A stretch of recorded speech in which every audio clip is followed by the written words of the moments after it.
السلام علیکم تمام احباب، امید کرتا ہوں کہ آپ ٹھیک ہوں گے اور دعا کرتا ہوں کہ اللہ تعالیٰ آپ کو خوش و خرم رکھے۔ تو سامعین، کئی دوست اس طرح کے ہوتے ہیں کہ جو بڑے بڑے خواب دیکھتے ہیں اور وہ ان کے لیے ایک غبارے کی ہوا ثابت ہوتے ہیں، کیونکہ وہ خواب تو دیکھتے ہیں لیکن کوئی محنت یا اس طرح کا کوئی اپنا کوشش یا ٹرائی اگین اینڈ اگین نہیں کر سکتے۔ تو اسی لیے اگر ہم چاہتے ہیں کہ ان خام خیالیوں کے بجائے اگر ایک محنت، جتن، لگن اور ٹرائی کرنا شروع کر دیں تو انشاءاللہ العظیم بفضل خدا ہم ایک بہت بڑے مقام تک پہنچ سکتے ہیں۔ تو جو شخص محنت میں لگ جاتا ہے تو اللہ تبارک و تعالیٰ اس کی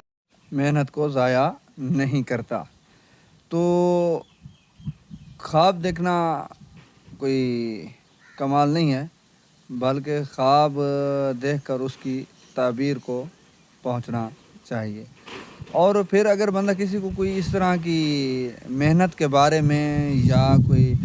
ایک اچھی بات بتا بھی دے تو وہ اس طرح باتیں کر رہے ہوتے ہیں کہ معلوم ایسے ہوتا ہے کہ وہ دنیا کے بہترین اور ذہین اور فتین انسان ہے، کیونکہ وہ کسی کی بات لینے کو تیار نہیں ہوتے۔ تو اسی طرح میں آپ کو ایک بڑا اچھا واقعہ اور بہترین بات سناتا چلوں کہ جس سے آپ کو پتہ چلے گا کہ کئی لوگ باتیں تو بڑی کرتے ہیں لیکن ان کے ایک خام خیالی ہوتی ہے، وہ ان کے لیے ایک سرسبز باغ یا غبارے کی ہوا ثابت ہوتی ہے، کیونکہ وہ دوسروں کی بات سننا ہی۔ ایک گاؤں میں ایک شخص نے بہت بڑی ٹارچ، جس کو ہم بیٹری کہتے ہیں، وہ رکھی ہوئی تھی۔ تو آپ کیونکہ بخوبی واقف ہیں کہ جب رات کو لائٹ کو یا ٹارچ کو آن کرے تو ایک دور سا جیسے ایک ڈنڈا ہوتا ہے اس طرح کا مطلب محسوس ہوتی ہے، یا بہت دور تک اس کی روشنی جاتی ہے، گول ہے ایسے۔ تو وہ شخص جو تھا جو علاقے کا یا چک کا نمبردار تھا، اس نے صرف ٹارچ رکھی ہوتی، باقی لوگوں کے پاس وہ اس طرح کی ٹارچ نہیں تھی۔ تو ایک دن اس گلی کے یا اس محلے کے دو آدمی چل رہے تھے، تو انہوں نے دیکھا کہ وہ ملک صاحب کی یا نمبردار کی جو ٹارچ تھی وہ گری پڑی تھی۔ تو انہوں نے رات کو اٹھا لی اور کہتے ہیں کہ یہ تو بڑی کمال کی چیز ہے، کہ ہمارا نمبردار بڑی اونچے اس پہ سفر کرتا ہے۔ تو ایک نے کہا کہ یار اس کو چیک تو کریں۔ اس نے آسمان کی طرف ایسے اٹھایا اور لائٹ آن کی تو دور تک اوپر آسمان کی طرف روشنی تھی، ایک گول دائرہ نما۔ تو دوسرے شخص نے کہا کہ اگر تم اس پر اینڈ تک وہ چڑھ گیا تو یہ ٹارچ میں آپ کو فری دوں گا اور اتنے ہزار انعام بھی دوں گا۔ تو وہ شخص بولا، اس نے کہا کہ میں کوئی اتنا پاگل انسان ہوں کہ اینڈ تک میں اس پہ چڑھ بھی گیا اور تو نے نیچے سے ٹارچ کو اگر بند کر دیا تو میں تو نیچے گر جاؤں گا۔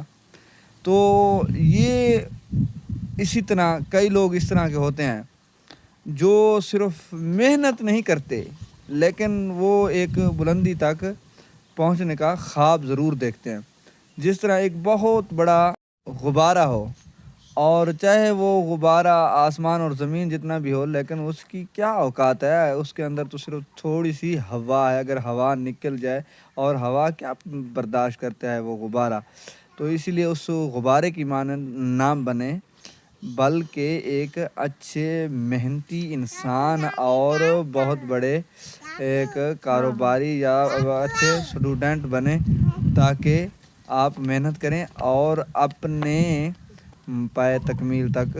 پہنچ جائیں، تاکہ لوگوں کے لیے، دوسروں کے لیے ایک مثال، اچھی مثال بنے اور دوسروں کے لیے راہ مشل بھی بنے۔ تو میری تمام طلباء سے، علماء سے اور ایسے دوستوں سے گزارش ہے کہ جو صرف باتیں تو کرتے ہیں لیکن وہ ایک عملی کام میں اترتے نہیں ہیں، بالخصوص ایسے پیر جو نذرانے تو لیتے ہیں لیکن وہ ایک وقت کے ساتھ ایک غبارے کے مانند ثابت ہوتے ہیں، اور ایک ٹارچ کی طرح ان کی روشنی تو ہوتی ہے لیکن ان میں کوئی مستقل مزاجی نہیں ہوتی۔ تو اللہ تبارک و تعالیٰ سے دعا ہے کہ خالق کائنات ہمیں مستقل مزاجی اور محنت جتن کرنے کی توفیق عطا فرمائے، بالخصوص دین کے معاملے میں۔ تو اللہ تعالیٰ آپ کو خوش رکھے اور دونوں جہانوں کی عزت عطا فرمائے۔ السلام علیکم ورحمۃ اللہ وبرکاتہ۔